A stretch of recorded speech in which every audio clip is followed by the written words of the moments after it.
আকস্মিক ঝড়ে সন্তানের মৃত্যু, মর্গের সামনে বাবার এই মূর্ছা যাওয়া, কি কারণে সন্তানের এমন করুণ মৃত্যু, সেই প্রশ্নের উত্তর খুঁজে হয়রান।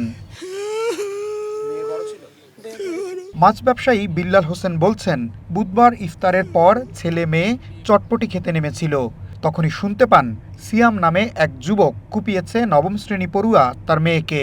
নিচে নামছে, এর ভিতরে দুজনে চটপটি খায় না, দোকান থেকে চকলেট আর চিপস কিনছে, কিনা অনেক আজান দিয়ে দিছে, এসার আজান দিয়ে দিছে আমার ছেলেকে, আমি তারাবি পড়তে যাই, তাহলে তুমি বাসা যাও, গেটের সামনে ওরে দিয়া বাসায় গেছে গা নামাজ পড়তে।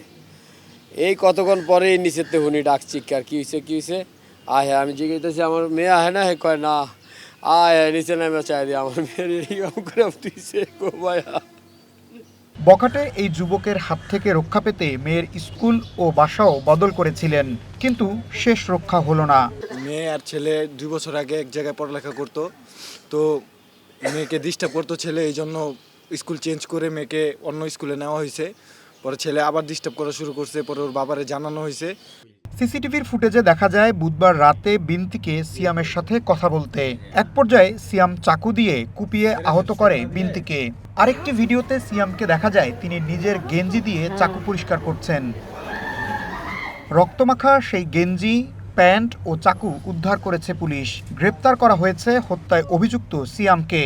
বৃহস্পতিবার দুপুরে সংবাদ সম্মেলন করে ঢাকা মহানগর পুলিশ জানায়, দুজনের মধ্যে প্রেমের সম্পর্ক ছিল।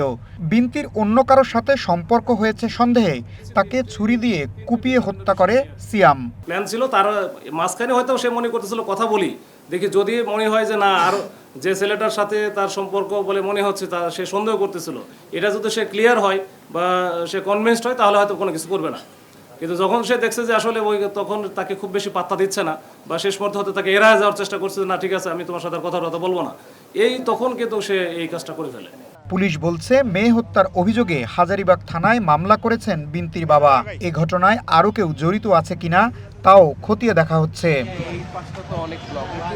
ইশতিয়াক ইমন, ওয়ান নিউজ, ঢাকা।